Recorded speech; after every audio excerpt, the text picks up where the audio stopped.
Clear, sudah nggak ada alasan lagi menuding ijazah Mas Gibran itu palsu. Dengar nih, penjelasan alur pendidikan Mas Gibran di luar negeri ini.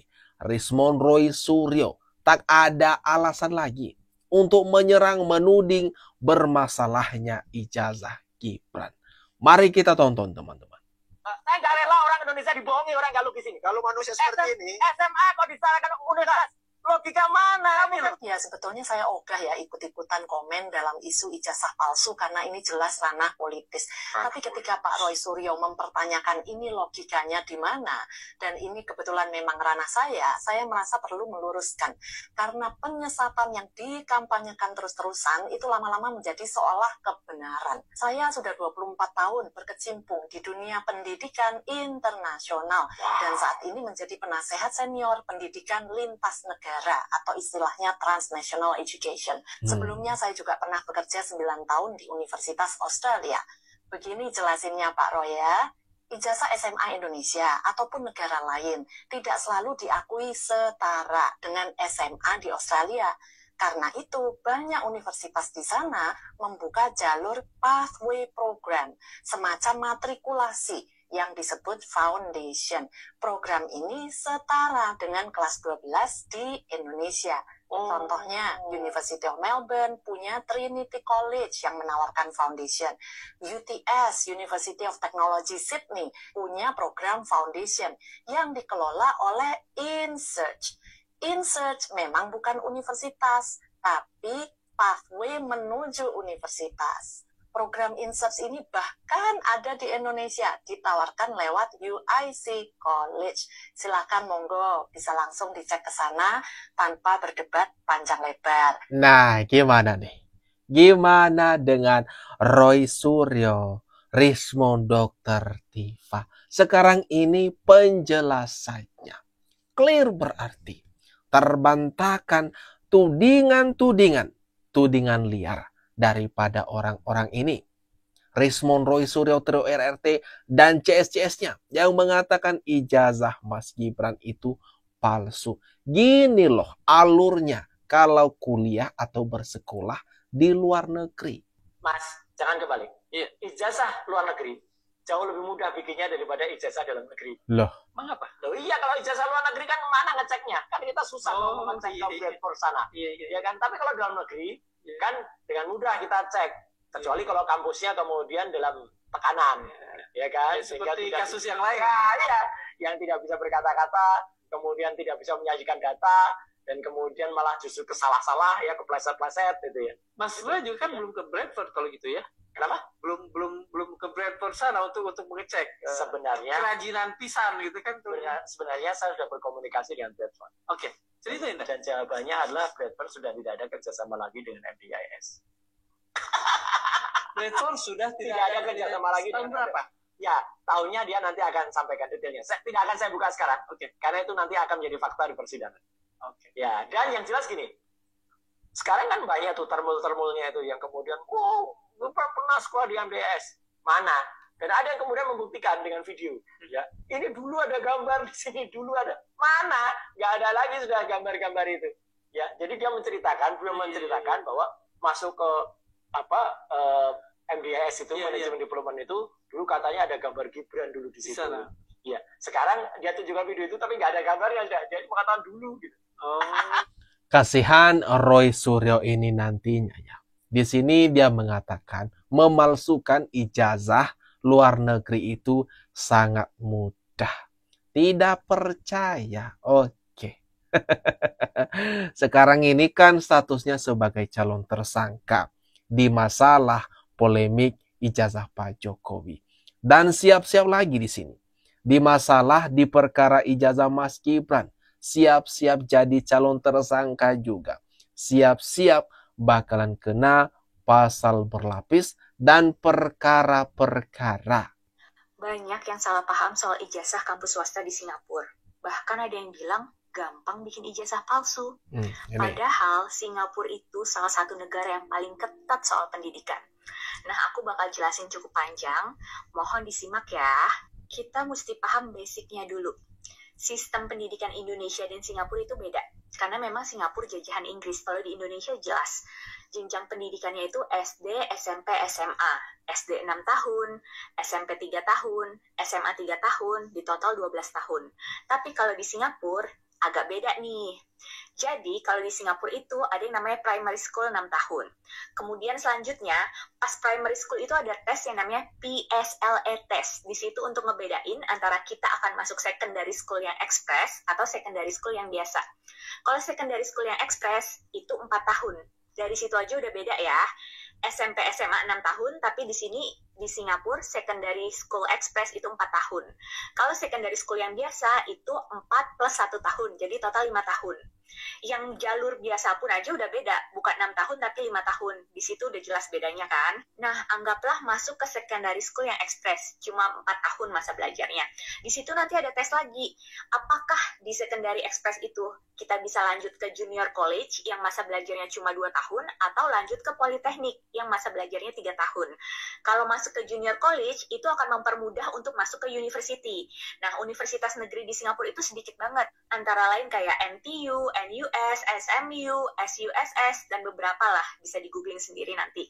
Nah, kemudian yang masuknya politeknik itu setingkat diploma ya. Biasanya masuknya itu nanti ke university private, ke kampus swasta. Nah, kampus swasta di Singapura ada banyak banget. Dari yang model ruko-ruko, atau kampusnya di mall, bahkan sampai ada yang punya gedung sendiri. Nggak jarang mahasiswa asing dari luar Singapura yang mau pindah pendidikannya ke Singapura, mereka pindah itu sejak lulus SMP. Kenapa? Karena kalau lulus SMP akan lebih mudah buat mereka untuk ikut ujian O-level. Jadi mereka bisa dapat kesempatan untuk masuk ke junior college. Dibandingkan mereka yang baru masuk setelah lulus SMA, itu biasanya hitungannya udah telat. Pasti nanti akan ada gap umur dengan teman-temannya.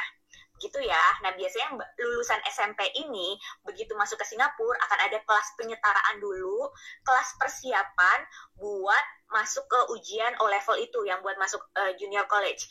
Kalau misalnya lolos ya bisa lanjut ke junior college dan lanjut ke universitas negeri di Singapura. Kalau enggak ya berarti dia akan masuk ke politeknik dan masuknya ke private university atau universitas swasta.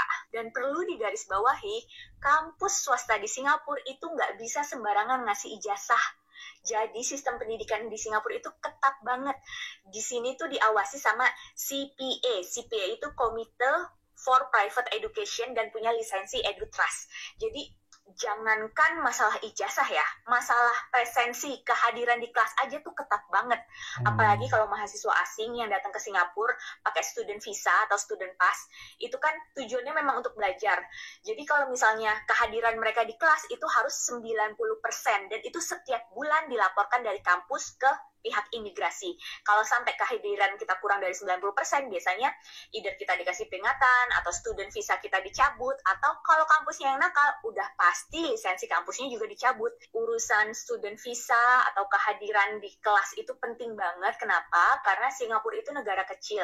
Menghindari imigran-imigran gelap yang datang ke Singapura alasannya untuk belajar sebagai student, padahal di sini cari kerja. Dan mereka jadi nggak bayar pajak kan, karena visanya visa student gitu. Jadi untuk menghindari hal itu, memang sistem pendidikan di Singapura ketat banget soal kehadiran, apalagi buat kita sebagai student pass holder. Kembali soal... Nah, ini terbantahkan berarti ya, tudingan Roy Suryo yang mengatakan mudah sekali memalsukan ijazah luar negeri. Berdasarkan keterangan ini, berdasarkan video ini, berarti kebohongan dong yang disebarkan, yang diungkapkan oleh Roy Suryo CS ini, yang menuding ijazah dari luar negeri itu mudah dipalsukan. Nah, gimana nih teman-teman? Kalau menurut kalian ini sudah dijelaskan panjang lebar loh mengenai kampus dan bagaimana sistem pendidikan di Singapura, di mana tempat belajarnya menuntut ilmu Mas Gibran yang kini dipermasalahkan oleh trio RRTCS. Ijazah SMA-nya Gibran tuh mana? Itu aja, udah. Jadi kalau ijazah SMA-nya nggak ada, kan dia katanya dalam berkas yang ada, ini berkas resmi loh ya, yang diajukan ke KPU, udah dipegang oleh Pak Subhan. Itu dia hanya 2 tahun bersekolah di yang namanya Orchard Park Secondary School. ya, OPSS itu 2 tahun. Ya, kemudian setelah itu nggak ada ijazahnya di situ. Kalau ada, buktikan ijazah. Pemikiran saya nih ya, karena orang tetap maksa, mana ijazah SMA-nya, mana ijazah SMA-nya. Di Singapura itu, mau orang manapun, nggak cuma orang Indonesia ya, karena waktu saya mengikuti kelas persiapan itu, teman-teman setelah saya memang banyak lulusan SMP dari China, dari Thailand, even dari Brazil gitu. Mereka di negaranya masing-masing lulusan SMP, masuk ke Singapura, mereka ikut kelas penyetaraan, karena SMP pun, lulusan SMP di negara mereka, itu kan sudah masuk 2/3-nya secondary school Singapura. Karena secondary school di Singapura 4 atau 5 tahun. Sedangkan SMP aja udah 3 tahun. Berarti sebenarnya mereka kan sisa 1 atau 2 tahun untuk bisa masuk ke junior college. Nah, pemikiran saya adalah, tentulah orang tua kan maunya yang terbaik buat anaknya. Kenapa anaknya lulus SMP diberangkatkan ke Singapura? Supaya mereka nggak ada gap year. Dan punya kesempatan untuk ikut ujian yang buat masuk junior college itu. Karena kalau bisa masuk junior college, mereka akan bisa mudah masuk ke universitas negeri. Cuma kan dalam perjalanannya mungkin memang gagal masuk junior college, makanya jadinya masuknya universitas swasta kayak gitu. Jadi sebenarnya menurut saya, orang tuh heboh kayak berdebat soal mana ijazah SMA, karena di Singapura sendiri itu nggak ada istilah SMP SMA, adanya secondary school itu, dan 4 atau 5 tahun itu cukup. Dan sudah lulus SMP di negaranya masing-masing, itu sudah istilahnya 2/3 jalan untuk lulus secondary school. Jadi pas pindah ke Singapura pun tinggal ikut kelas penyetaraan 1 atau 2 tahun, itu sih. Wah, terbantahkan lagi nih. Inilah jawaban dari pertanyaan-pertanyaan. Mana ijazah Gibran? Tunjukkan ijazahnya. Nah ini, penjelasannya tadi. Pendidikan di Singapura itu beda dengan di Indonesia. Anda Roy Panci kok nggak paham? Katanya doktor S3. Semakin ini, Roy Suryo dengan begini semakin memperlihatkan kebodohan sendiri. Benar. Atau hanya memang sengaja mencari-cari celah untuk menyerang Pak Jokowi, Mas Gibran, dan keluarganya. Nah, gimana nih teman-teman?